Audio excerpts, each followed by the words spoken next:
नमस्कार विद्यार्थ्यांनो, मी तुमचं मराठी शिक्षक Praveen Bisne DAV model public school सीतासांगी ई लर्निंग क्लासमध्ये तुमचं हार्दिक स्वागत करतो।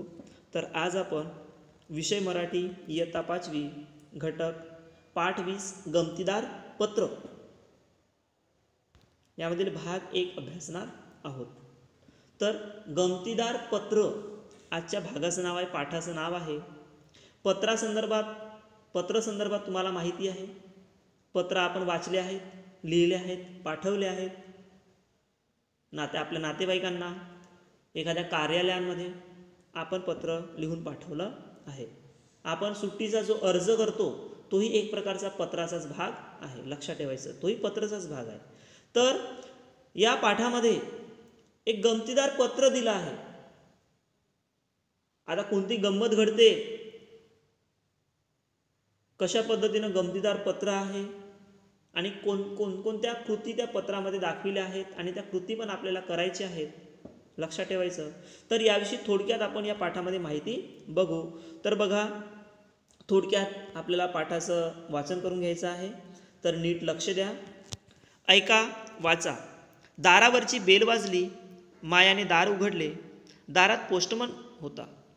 त्याने मायाला एक पाकिट दिले। मायाने पाकिटावरील मजकूर वाचला। अय्या, काकांचं पत्र। तिला आनंद झाला। धन्यवाद पोस्टमन काका। मायाने पोस्टमनचे आभार मानले, दार बंद केले। मायाने पाकिट उघडले, आतील पत्र बाहेर काढले। पाहते तर काय, आत कोरा कागद। तिला आश्चर्य वाटले, काकांनी कोरा कागद कसा बरं पाठवला असा विचार करत माया रेशमाच्या घरी गेली। रेशमा, हे बघ पत्र, काकांनी पाठवलं आहे। मायाने पत्र रेशमाला दाखवले। अगं, काकांनी कोरं पत्र पाठवलं, काहीच लिहिलं नाही त्यावर। रेशमाने पत्र हातात घेतले। तिला त्याचे नवल वाटले नाही। तिने एक मेणबत्ती घेतली, मेणबत्ती पेटवली आणि रेशमा मेणबत्तीच्या ज्योतीवर पत्र धरू लागली। तर बघा, थोडक्यात बघून घेऊ की पत्र कोण लिहित आहे, कोणाला लिहित आहे, पत्र कोण घेऊन येतो, ह्या संदर्भात थोडक्यात आपण, आणि पत्रामध्ये नेमकं काय लिहिलेलं असते त्या संदर्भात थोडक्यात माहिती आपल्याला इथून बघायची आहे। तर बघा, तुम्हाला पण असा अनुभव आला असेल की जेव्हा दारावरची बेल वाजते आणि दारावर कोणीतरी उभा असतो आणि जर कोणी पत्र घेऊन आला असेल तर तशाच प्रकारचा एक प्रसंग इथं या पत्रामध्ये सांगितलं आहे। बघा, दारावरची बेल वाजली, मायाने दार उघडले। माया घरात बसून होती, तेवढ्यातच दारावरची बेल जी असते की नाही, जेव्हा कोणी बाहेरचा व्यक्ती असतो तर सरळ तो दार आपण बंद केलेला असतो, तर दारावर काय असते, बेल असते, ती वाजवावी लागते। म्हणजेच घरात कोणी जर असेल तर जे घरात असतात त्यांना कळते की नाही, कुणीतरी दारावर आलेला आहे। तर बेल वाजली, मायाने दार उघडले। तुम्हाला प्रश्न विचारू शकतो की दार कोणी उघडले, तर उत्तर काय द्यायचं, मायाने दार उघडले। दारात पोस्टमन होता।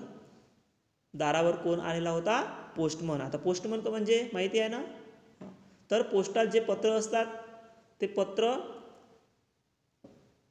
जो पत्ता लिहिलेला असतो त्या पत्त्यावर पत्र पोहोचविणारा जो व्यक्ती असतो त्याला काय म्हणतात, पोस्टमन म्हणतात, लक्षात ठेवायचं। अय्या, काकांचं पत्र। बघा, दारात पोस्टमन होता, त्याने मायाला एक पाकिट दिले। आता पोस्टमनने मायाला काय दिलं, पाकिट दिलं। मायाने पाकिटावरील मजकूर वाचला। पाकिटावर मजकूर लिहिलेला होता, मजकूर म्हणजे माहिती, काहीतरी माहिती लिहिलेली होती आणि त्या माहितीमध्ये काय असेल, या काकांचं पत्र। अय्या, काकांचं पत्र। तिला खूप आनंद झाला।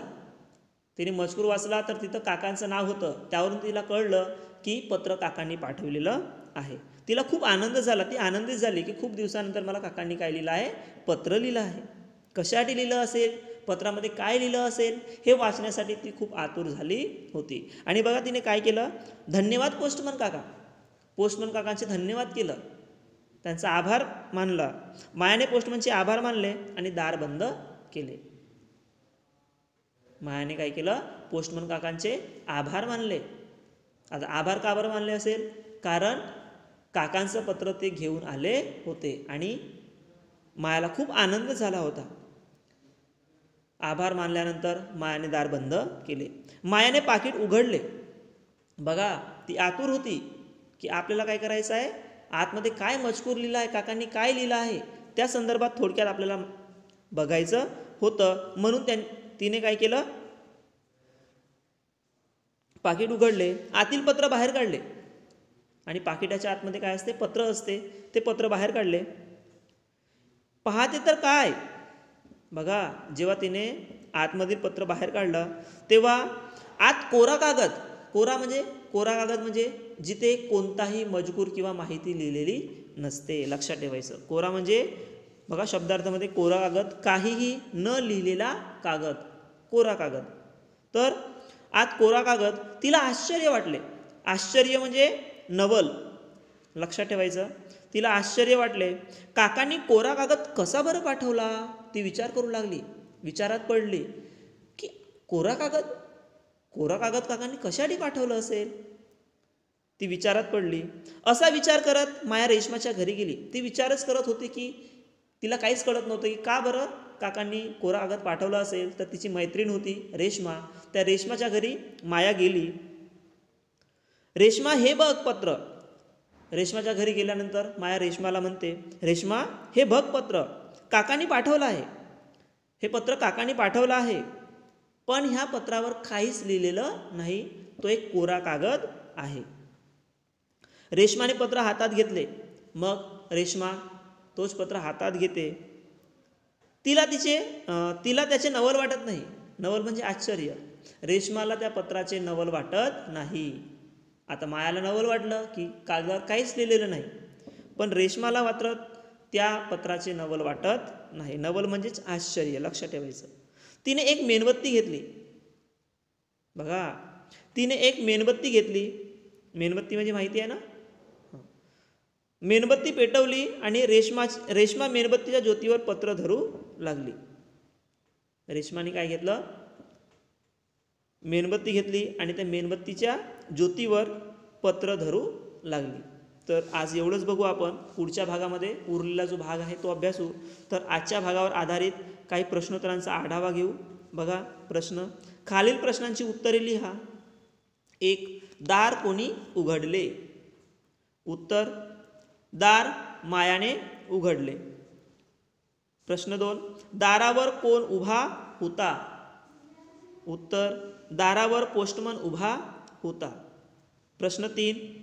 मायाने कोणाचे आभार मानले. उत्तर, मायाने पोस्टमनचे आभार मानले. 4. मायाला आश्चर्य का वाटले. उत्तर, मायाला पाकिटाच्या आत कोरा कागद दिसला, त्यामुळे तिला आश्चर्य वाटले. तर आजसाठी एवढंच. तर बघा आजचं गृहपाठ, गृहकार्य लिहून घ्या. प्रश्न आहे, सहलीला जाण्याची परवानगी मागण्यासाठी बाबांना पत्र लिहा. समजा तुमच्या शाळेची सहल चालली आहे कुठेतरी बाहेर आणि तुमचे बाबा बाहेर राहतात, घरी राहत नाही, ड्युटीवर असतील किंवा एखाद्या कुठेतरी बाहेर राहत असतील, तुमच्याकडे राहत नसतील, पण तुम्हाला तुमच्या बाबांना सहलीला जाण्याची परवानगी घ्यायची आहे. तर ती सहलीला जाण्याची परवानगी मागण्यासाठी तुम्हाला तुमच्या बाबांना पत्र लिहायचं आहे. ठीक आहे. तर आजसाठी एवढंच. धन्यवाद.